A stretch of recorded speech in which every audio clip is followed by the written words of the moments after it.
Et innover dit d'une autre façon, je crois que de l'or dans vos déchets, nous allons voir comment ça se passe. Je crois que c'est vraiment le domaine dans lequel ces témoignages sont tout à fait pertinents. Donc j'invite les personnes qui vont donc nous faire 4 interventions successives et nous montrer comment le déchet, de sa position de déchet, a su devenir matière première, source de revenus et même œuvre d'art.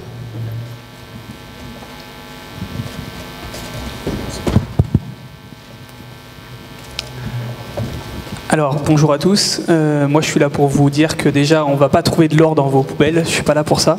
Je suis vraiment là pour vous dire que l'innovation, c'est un levier pour vous, les entreprises qui êtes présentes ce soir, mais aussi que c'est un vecteur d'opportunité. Donc, Anthony Thomas, je suis responsable des agences de Cannes et de Juan-les-Pins, où nous faisons de la propreté urbaine. Alors, je travaille pour le groupe Pisorno Environnement. Francis Pisorno est le fondateur et le président directeur général de notre groupe. Nous sommes présents en France, à l'international. Je vais passer vite fait sur mon entreprise. Un chiffre d'affaires de 190 millions d'euros. Mais on n'est pas là pour ça. On est là vraiment pour vous dire que notre entreprise, c'est vraiment l'innovation que l'on met au cœur de notre quotidien. Comment? Le plus important déjà, c'est de sortir de ce dogmatisme du mot déchet. On voit actuellement que notre système de consommation nous dit produit égale déchet. Je pense qu'il faut raisonner déjà en cycle fermé. Le produit peut devenir une matière première secondaire et redevenir un produit. Là, on rentre vraiment dans ce qu'on appelle le cercle vertueux de la valorisation. Parler de réemploi, parler de valorisation matière, parler de valorisation énergétique. Ce sont des choses concrètes qui doivent ressurgir chez vous, les entrepreneurs. Je vais prendre 2 exemples tout à fait simples. Le bois, qui est un exemple concret. Regardez dans la salle, il y en a partout. Et les sédiments, un peu plus complexes, mais vous voyez, on peut trouver des solutions. Comment on peut innover? Le bois, 3 classes de bois. Le bois de classe A, le bois d'origine forestière, le bois brut, des cagettes. Le bois de classe B, c'est du bois mélaminé, avec des cols, des solvants non dangereux. Et le bois de classe C, le bois dit de déchets dangereux, exemple, la traverse de chemin de fer. La valorisation la plus courante porte sur le bois de classe A. On sait tous qu'on peut, quand une table a appartenu à nos parents, la reprendre pour chez nous. Ça, c'est du réemploi. Valorisation matière. Une palette, on peut en faire une table. Voilà, il y a beaucoup d'artistes qui font ce genre d'œuvre. Et il y a la valorisation énergétique. Voilà, je peux utiliser une palette pour allumer mon feu chez moi le soir.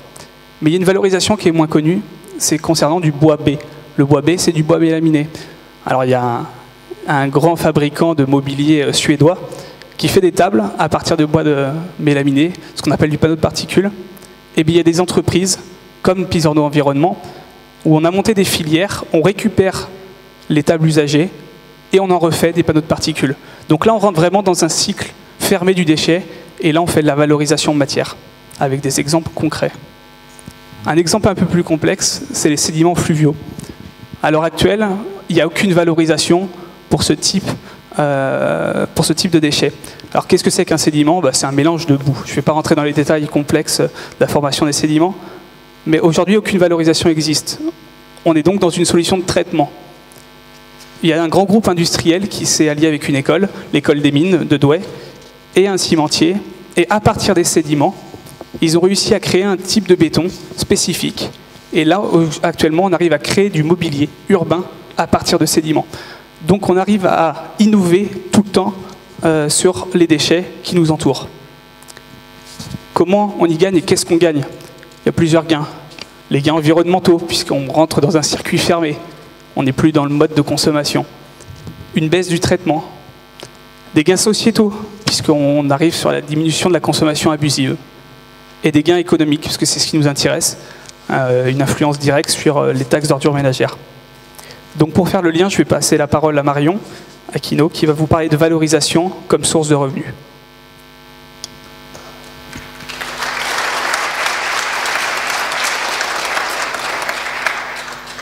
Alors bonsoir, je m'appelle Marion Aquino, je fais partie d'un réseau collaboratif qui s'appelle Euclide. Notre métier, c'est le conseil achat.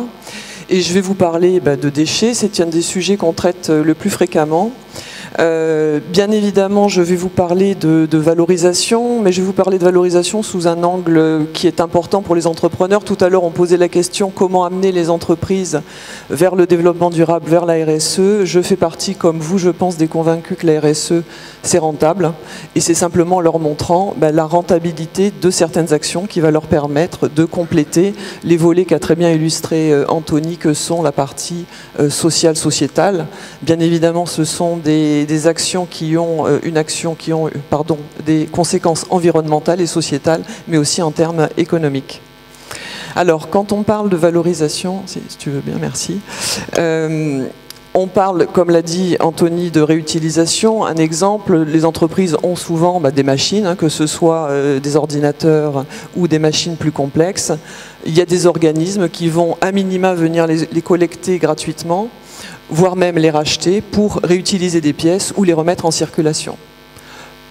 Le gain pour l'entreprise, c'est une diminution du coût de traitement de ces déchets, tout simplement. À 150 € la tonne dans les Alpes-Maritimes, ça a un véritable impact. Le deuxième aspect de la valorisation, c'est le recyclage, la valorisation matière. Comment on l'obtient? Par un meilleur tri aussi.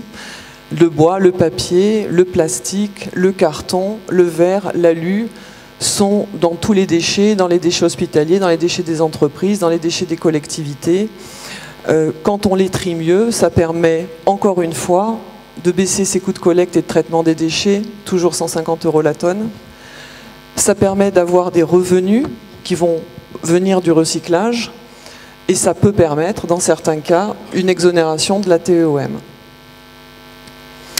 Dernier aspect au niveau de la valorisation, je vais parler un peu de valorisation énergétique, celle qui est à la portée de certaines entreprises, qui concerne la méthanisation des déchets organiques, les entreprises qui travaillent dans l'agroalimentaire, les aliments pour enfants ou qui produisent des biodéchets, peuvent confier ces déchets à des sociétés qui vont les utiliser comme matière première pour fabriquer de l'énergie.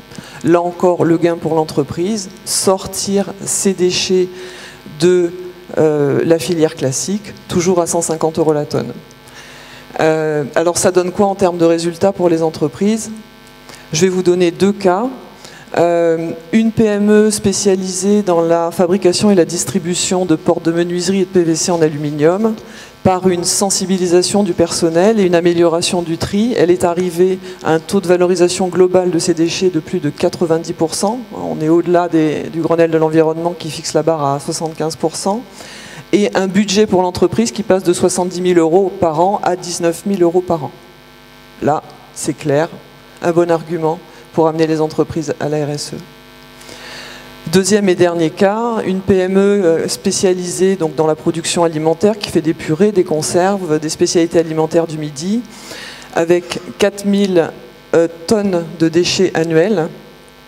Alors, en cherchant de nouvelles filières pour certains déchets, en améliorant son tri, ce qui a permis plus de valorisation, en changeant même les procédés, là on revient en amont, dans la réduction du déchet à la source, les 7% demandés par le Grenelle de l'environnement, un changement logistique, ça a permis d'améliorer encore la performance de l'entreprise avec un coût avant de 154 000 € par an et un coût après de 52 000 € par an.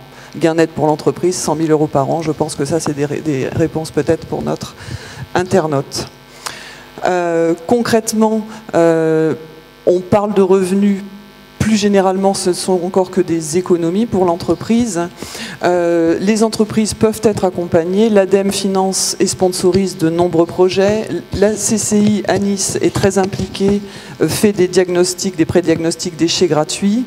Et elle a lancé une opération qui s'appelle Pack déchets renforcés pour accompagner les entreprises dans ces démarches. Voilà.